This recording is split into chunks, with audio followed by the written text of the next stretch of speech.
If you're smart with how you train your team in network marketing, it can serve two purposes. Number one, obviously, if your team is taking greater action, you're able from your existing people to get more results for you and for them. But also, then if you realize that if you have a much more appealing and beneficial way to train a team, people can plug into this and get results, it actually allows you to recruit more higher performing people. I found this out when I was, new as a rep. I started to train my team a lot better. They got results, but then also other people were like, well, I want to plug into that. And I started to sign up more and more people. So it can work in a number of ways. Now, I went from 328 no's in a row to the number one international earner, had the fourth highest producing team in a company of 80,000 reps. So hopefully you're like, okay, maybe I should listen to this guy in this topic. If you do want specific blueprints beyond what I share here, lead generation, what to say to these people, recruiting strategies, daily methods of operation, I have you covered with the top link in the top comments or in the description area underneath this video. Take a look at that if you like my training. So let's dive into how to train your team in network marketing. Run the numbers to achieve what it is that their plan is, their goal is, and give them a deadline. So if somebody comes in and says, I want to sign up 10 people this month, you can run the numbers and say, well, you're probably going to have to speak to this many people. This is the information to share with them. And when you've shown those people, get back to me by this date. That gives them a very clear understanding of what is required of them. And if they come back to you and they've taken the action, but it hasn't worked, you can still feel good about giving your time and investing it with those people, right? Because they did the work. There's just a tactical improvement to make. Now, if that person doesn't come back to you by that deadline, and then they're in there asking for more and more and more help, you can remind them and say, hey, I gave you the perfect plan. If you're not going to follow that plan, what do you really expect me to do?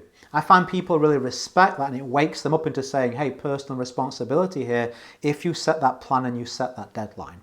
Next, what are the non-negotiables? You need to look at your relationship between the two of you and the activities that they need to take. There are certain things that, okay, if something crops up in the day, they have less time than they imagined. We all have these things happen in life. We can't do everything every day all the time. And so when it comes to that, we need to say, well, okay, if you're going to really just focus on these areas, these are the things to prioritize. Give them a daily method of operation. This is what you start with. And then if you have extra time, this is what you move on to. And so they can really feel the non-negotiables of what they need to do on a day-to-day basis. Again, responsibility. And when looking at your relationship, you can say, I will do this, this, and this. I won't do that, that, and that. That's for the support number. Don't set yourself up to be inundated with a whole bunch of questions that you really don't need and they don't need to wait on the answers for. Next of all, when should they get in touch again? Should it be that deadline? Should it be when they've made a certain step? Should it be when they've taken a certain action? Those are all good action steps to give people. Don't just say, hey, if you need anything at all, just come back to me. Because they probably will need something and you're not really helping them figure stuff out for themselves. So I find that if I tell people I'm looking to empower you to become a leader, not just to always rely on me. So sometimes I may not answer this type of question. This is when to come to me. This is when to come to me. I find that really does help the balance of the relationship and manage the expectations. And here's the final one. When you're looking at training your team, reward action, not just results, but double reward the results. And so you don't want people to always be like, oh, it's the same 5 people getting praise, right? I can't sign anybody up just yet. They don't even care about me. So if you give them some action steps and they follow them, give them a back pat, right? Belly rub? Belly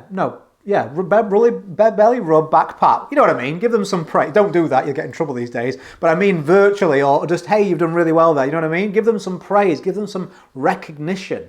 But if they do get results, really doubly go for the recognition there, really doubly reward that. And so it sets a precedence in your team. If I take action, I'm still respected, I'm still recognized. But if I get results, it's even more. This increases duplication, but it also increases retention. It keeps people on track until they get that breakthrough of their very first results. And it feels good to let people know, hey, you're doing good here, you're moving in the right direction. And then it's worthwhile when they do achieve that result. Was that helpful? I've given you a bunch of information there. Maybe one of those steps sticks out, maybe all of them. Let me know in the comments. And if you did want to say, well, Richard, I want more than this. How can I personally generate higher quality leads? What should I do? What are the methods to find them on social media? How can I become someone worth following? What can I do to recruit these people? What are the words I should use? In fact, what did you do? You were a beginner, you came in at zero, you've run through the ranks. What did you do that was so different than what every company out there is teaching? I have the exact blueprints for you to follow step by step by step inside of a private classroom. You sign in, you log in, you go from point one and you move and you take action along this journey together. You're also going to be surrounded by other people on the same journey, which is really, really beneficial for motivation. That's in the top comment. It's also in this description area. If you click more or you scroll and open the comments, you'll see it somewhere in there from me. As I always say, go create a day in a life that counts. Always have more desires than excuses. And if you're a subscriber, I'll see you on the next one. Bye for now. Have a good day.